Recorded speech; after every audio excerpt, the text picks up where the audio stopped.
I came to India. My son suggested that I should watch Dhurandhar, and I did. And of course, that was one part of the narrative of that movie. And I'm, I guess, happy to fight against terrorism and look forward to the sequel on the 19th of March of the movie. मेरा खुद का दोस्त छोटा भाई जो है ना, इसी गंगवारी में मारा गया।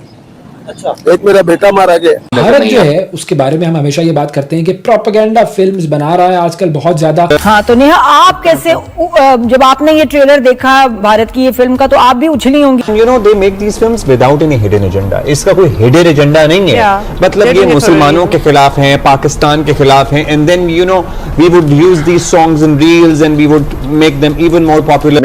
क्या पाकिस्तान को करने की जरूरत है कि भारतीय बयानिए को उस तरीके से बेनकाब किया जाए कि अगर उसके इकोनॉमिक इंटरेस्ट की वजह से भी उसको फायदा आ रहा है मगर उसको इसकी चोट भी आए। तो गवर्नमेंट ऑफ पाकिस्तान को चाहिए कि इंटरनेशनल कोर्ट में जाए और कोई ये एडमिशन है ऑफ गिल्ट इंडिया का, इन्होंने पाकिस्तान के अंदर आके ये खूनरेजी की। हम करेंगे हिंदुस्तान पर एक बहुत बड़ा हमला, और हमला नहीं करेंगे, हमले करेंगे, ताबड़तोड़ करेंगे और उसके होश उड़ा देंगे इंशाअल्लाह।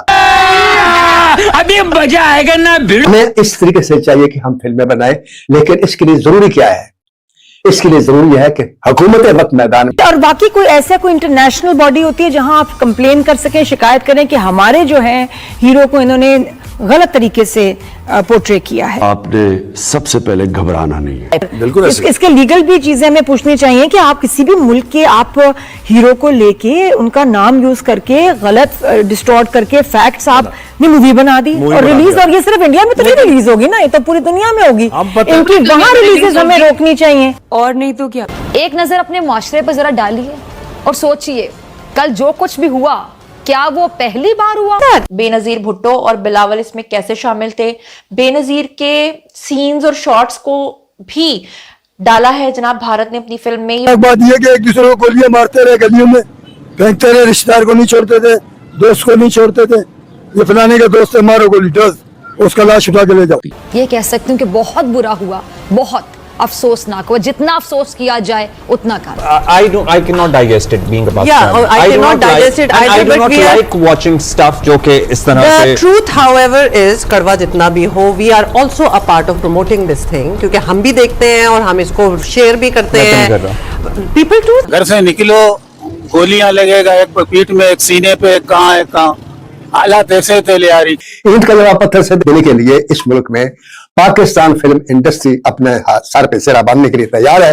हुकूमत का साथ दे और पाकिस्तान फिल्म इंडस्ट्री का और फिल्मों का अपना फिल्म हम इंडिया से अच्छी नहीं बना सकते, ये मान लें, उनको फिल्म बनानी आती। कराची के लियारी के किरदारों की कहानियां जो हैं वो कैसे भारत पहुंची होंगी, ये एक बहुत बड़ा सवाल है।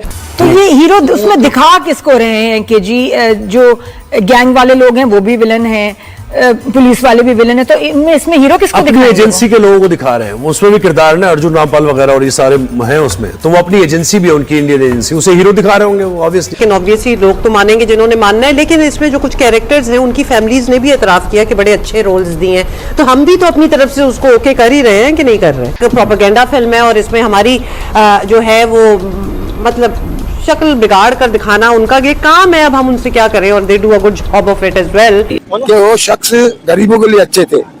कौन कौन अच्छा था? राशिद भी अच्छा था, अरशद भी अच्छा था, पप्पू भी अच्छा था, समझे ना। अभी जो है ना, अगर गलत था तो सिर्फ एक ही शख्स था, वो है तुम्हारा क्या बलोची है? मेरा कोई भी नहीं है। बलूच नाम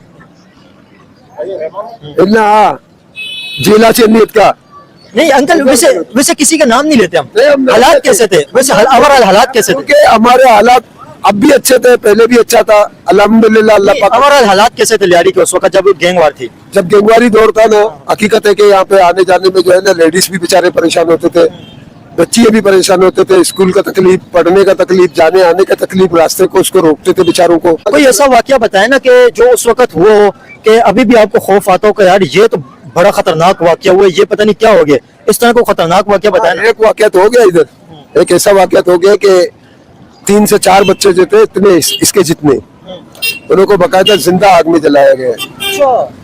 ऐसा वाकया भी हो गया, क्यों नहीं बोले कि झूठ बोले, ये वाकया तो है कि छोटे। और धुरंधर जो है इस फिल्म के अंदर हमने देखा कि जी पाकिस्तान के कुछ लोगों के नाम आ रहे हैं, वहां पर से अब ऐसा कंटेंट हमें देखने को मिल रहा है जिसको देखकर आई डोंट थिंक कि ये किसी बेहतर सिमत में अपनी इंडस्ट्री को लेकर जा रहे हैं। जब स्टेट इन्वॉल्व रही है उनकी फिल्मों में, और खासतौर पे जो नैरेटिव हिंदुत्व का बीजेपी की गवर्नमेंट के आने के बाद से सेट हो रहा है, तो हम देख रहे हैं कि चाहे वो अक्षय कुमार हो या अजय देवगन हो, और या फिर ये इस तरह की, जिस तरह अब आप उरी की बात कर रहे थे, या कि अब जो हम धुरंधर में देख रहे हैं, तो ये जो नैरेटिव सेट किया जा रहा है, ये फिल्म इंडस्ट्री को उनकी एक्चुअली नुकसान ही पहुंचा रहा है। हम देख रहे हैं कि अभी इससे पहले जब औरंगजेब के हवाले से फिल्म बनाई गई, जहां पे छावा, जहां पे अगेन हमने पिछली दफा इसके ऊपर बात भी की थी, तो वहां भी हिस्ट्री को जो है वो डिस्टॉर्ट करके पेश किया गया, तरोड़ मरोड़ के पेश किया गया। रिसर्च उसमें कोई थी नहीं, उन्होंने कोई रिसर्च करने की जहमत भी नहीं की।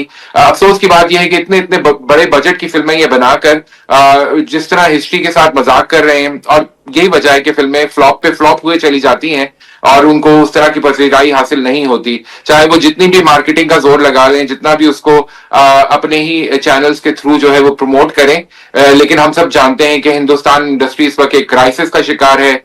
वो कभी तमिल फिल्मों की तरफ देखते हैं, कभी वो जो है वो पुरानी फिल्मों का रीमेक करने की कोशिश करते हैं, और कभी वो इस किस्म की जो मॉब हिस्टेरिया क्रिएट करने वाली फिल्में हैं, जिनसे डिविजन, जिससे नफरत उनके अपने माशरे में फैल रही है, वो इस तरह की फिल्में बनाने की कोशिश करते हैं ताकि मेजॉरिटी को अपीज किया जा सके। लोग जो है मेजॉरिटी में वो टिकट खरीद के कम से कम फिल्म देखने आ जाएं, लेकिन किसी सूरत भी ये जो है ये तरकीब कामयाब होती नजर नहीं आ रही।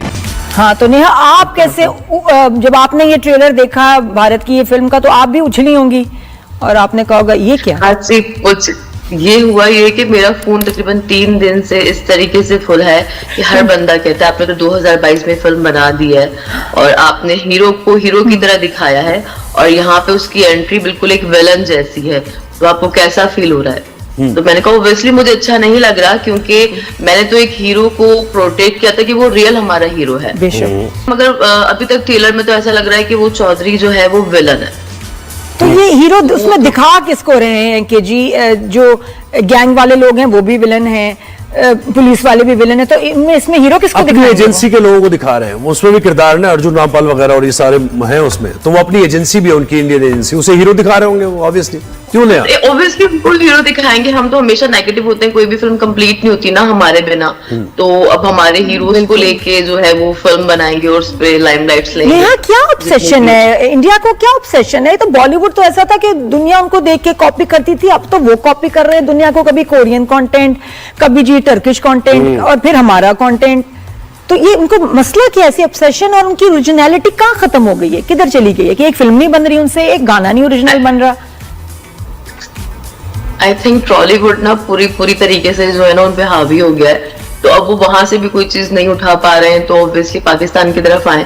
तो इस चीज को हम नेगेटिव वे में ना लें, हम पॉजिटिव वे में लें कि देखो उनको स्टोरी चलाने के लिए या अपनी फिल्म इंडस्ट्री को उठाने के लिए हमारे हीरोज की नीड पड़ गई, या हमारे जो भी वर्ड एवर उन्होंने रिमांड डकैत या जो भी रखा उसमें उनको हमारी नीड पड़ गई। ऐसे बच्चे थे, और जिस शख्स ने उनको जलाया ना, वो शख्स उस रोड से उस वक्त भी डरता था, बाथरूम में बैठने के लिए भी डरता था कि बोल रहे ये बंदा मेरे को मारने आ रहा है। तो जुल्म किया था ना उसने गलत किया था, बेशक ये चीज हम मानते थे, हमारे आंखों का सामने का ये बात है।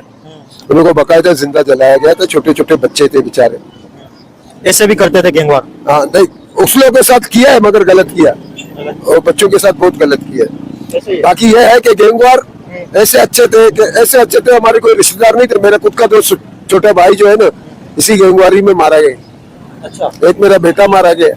आपका बेटा भी गैंगवारी में मारा गया? वो ड्यूटी से आया, गत्ते का काम करता था, रेंजर्स ने उठा के ले गया। तकरीबन रेंजर्स वालों ने उसको 13 दिन छुपाया था। 14वां दिन जो है ना उसको हाथ चौक में पूरे 17 गोली मार के मार दिया। तो हम तो अभी भी बोलते हैं कि गैंगवार जो है हमारे लिए बहुत अच्छे थे। जब लियाड़ी के हालात खतरनाक थे, उस वक्त लियाड़ी के हालात कैसे थे? उस वक्त बहुत खतरनाक। मैं आपको कह रहा हूँ ना, यहाँ हम लोग कैसे बैठ नहीं सकते थे, हम लोग घर से निकलते थे नहीं।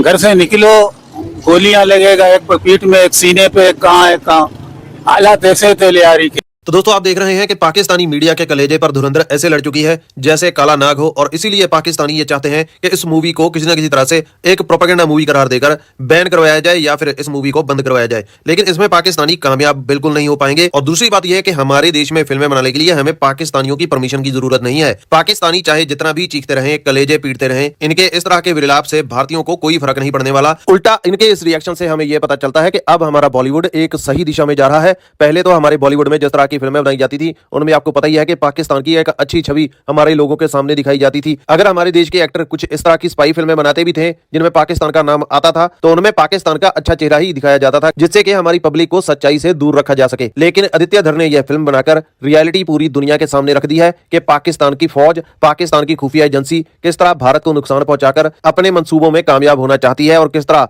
पाकिस्तान की खुफिया एजेंसियां भारत के मासूम लोगों का कत्लेआम करवाती है। तो जब इनकी यह सच्चाई दुनिया के सामने आएगी तो आप जानते हैं कि पाकिस्तानी तो तिल मिलाएंगे ही। इसीलिए इस फिल्म के ऊपर पाकिस्तानियों का रिएक्शन इस तरह का आ रहा है, जिससे ये लोग बोल रहे हैं कि हमें इस फिल्म को बैन करवाना चाहिए, हमें इस फिल्म को कम से कम बाहर के देशों में चलने नहीं देना चाहिए। ये लोग जितनी भी कोशिश कर लें ये लोग इसमें कामयाब नहीं होने वाले, क्योंकि धुरंधर ने रिलीज होते ही दुनिया के दिलों में अपनी इस तरह की छवि बना लिया है, इस तरह की धाक इस फिल्म ने बिठा दी है कि हर कोई किसी न किसी तरह से धुरंधर को देखना चाहता है। आपने इस वीडियो में देखा कि फिनलैंड का प्रधानमंत्री भी इस फिल्म की तारीफ कर रहा है। उनकी तरफ से भी कहा गया है कि जिस तरह से इस फिल्म के जरिए लोगों को सच्चाई दिखाई जा रही है उसकी उन्होंने तारीफ की है। तो भाई जब इतने बड़े बड़े लोग आपकी फिल्म की तारीफ करें और जब भारत का हर एक देशभक्त नागरिक इस फिल्म को प्रमोट करने की कोशिश करे तो आप समझ लीजिए कि आदित्य धर ने यह फिल्म बनाकर तीर सही निशाने पर लगाया है। और पाकिस्तानियों को भी बरनौल की जरूरत इसलिए पड़ रही है क्योंकि पाकिस्तानियों को पता चल चुका है कि उनकी रियलिटी खुलकर दुनिया के सामने आ चुकी है। बाकी दोस्तों आपकी इसके ऊपर क्या राय है आप अपनी राय कमेंट सेक्शन में दीजिए। वीडियो अच्छा लगा वीडियो को लाइक कीजिए, चैनल पर नहीं तो सब्सक्राइब कीजिए। मिलता है नेक्स्ट वीडियो में, तब तक के लिए जय हिंद।